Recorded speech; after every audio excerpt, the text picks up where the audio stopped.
Hello! So, ito yung reading natin for Taurus. Take only what resonates.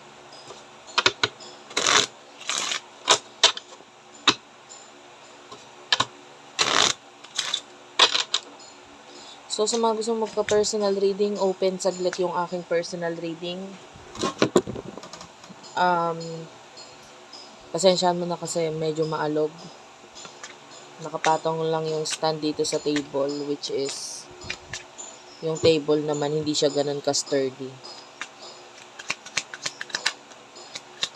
So, sa mga gusto magka-personal reading, Madam P, yan yung Facebook page namin. Hindi open ako sa personal reading pero hindi lahat. Okay, limited lang yung makaka-avail. Kasi meron akong konting time. So, yung konting time na yun, kung sino lang yung ma-accept namin. Mga at least 10. Okay, so let's start. Kunin ko lang yung main energy mo, main energy ng person mo. Taurus, meron tayong special channel for Earth sign ha. Follow mo rin ako doon. Subscribe mo rin ako. Taurus, Earth sign Philippines. Ayan.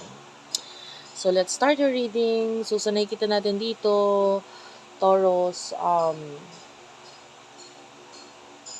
you are currently wanting, no? Or gusto mo ngayon ng maybe makapag-reconcile or yung iba sa inyo hindi naman with a particular person na love related.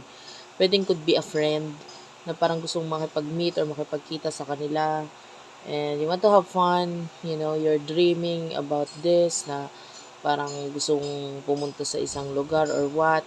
Kung hindi pa ito paparating pa lang na ikaw ay magkakaroon ng pagkagusto na makipag-connect, communicate from the people in your past. Yung iba love related. Pagdating sa person na ka-connect mo, this person is really worrying pagdating sa kanya. I feel like there's a child na involved sa inyo. So, nandun yung pag-worry ng person na ito. And with the 8 of Clover, ngayon, itong family ang iniisip nitong person na to.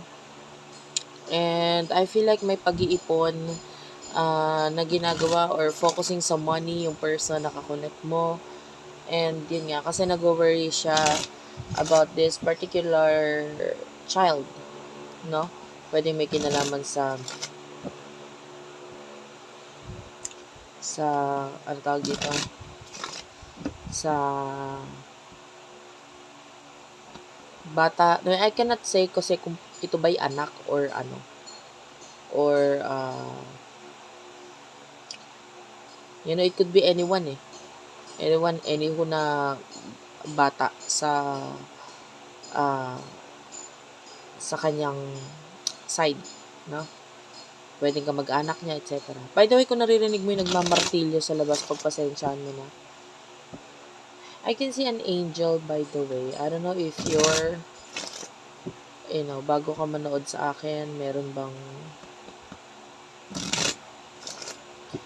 ka pinanood about angels or nabasa about that. Okay lang kahit wala ha. Emotion ninyo sa isa't isa. You do have your the 10 of diamonds and the 5 of spade. You could be dealing with a past person. Honestly, wala akong nakitang love dito. What I see here is that ang focus mo money. And I feel like nakikita mo kasi mga negative na dito sa taong to. So parang hindi ka na parang mag-isip ng love towards this person kasi bakit pa? Parang why?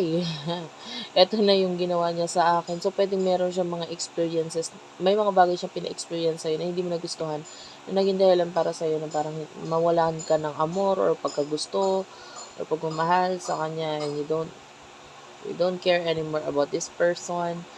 What you care about is money. I feel like lalo na yung iba, it could be an ex-wife, ex-husband, ganyan, energy, na pwede kung may anak na involved. You just want this person na makipag-connect or ibigay niya yung responsibility niya sa anak na naiwan. So, pwedeng ganun. And with the Ace of Diamonds, this person is focusing sa new beginning, especially financially, career, ganyan. And with the Six of Clover,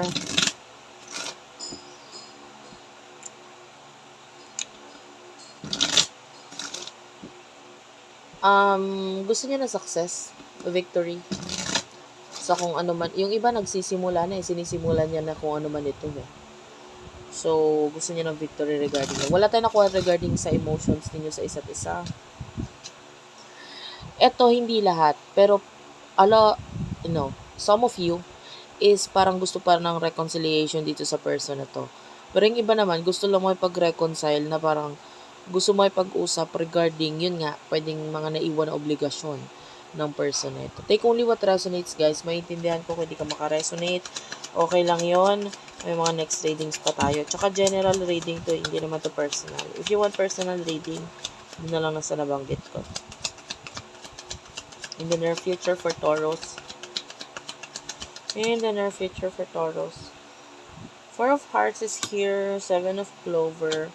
Okay, so nakikita natin, hindi ka na kasi sigurado dito sa person na to with the Ace of Spades. Gusto mo na ng new beginning sa buhay mo, new people in your life, new connections, at saka pagdating sa love, pwedeng hindi na kasi ganun yung focus mo talaga doon. And parang hindi ka na sigurado dito sa person na to. Yung iba may galit eh. And in the future, nananatili pa rin yung galit na yon or yung hinanakit na yon pagdating dito sa person na to. May nakikita naman ako ngayon aswang. Kanina anghel, ngayon aswang ang nakikita ko. Parang, I don't know kung may mga winatch ka ba or binasa ka ba na story about aswang bago ka mag-nod sa akin. So, pwede may mga ganun. So, yeah. In the near future for your person, Nine of Hearts. Okay lang kahit wala, guys, ha. Take only what resonates. Okay, meron na tayong angel number 333. So, I can see growth sa'yo. In the near future, Nine of Hearts. Etong person na to, nakita tayo ng other option sa kanya. Especially pagdating sa love. Eh, nakikita natin, wala ka naman din pakialam regarding doon. And with the Three of Clover, Three of Diamonds, this person, naging way lang siya para mas mag-grow ka as a person.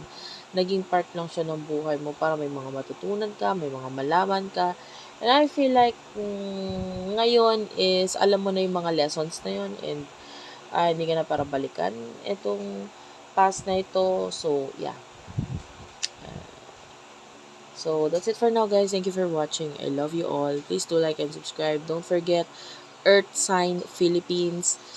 I-follow mo rin at subscribe mo rin yung channel na yan.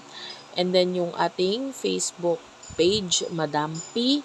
Unipre, ayan, may mga ina-upload ako dyan ng mga content din of short videos if you want about zodiac sign, etc. Palmistry, palm reading, yan, dyan ako nagpo-post. So, you might want to check it out. Okay, I will end the video here. Thank you for watching and bye-bye.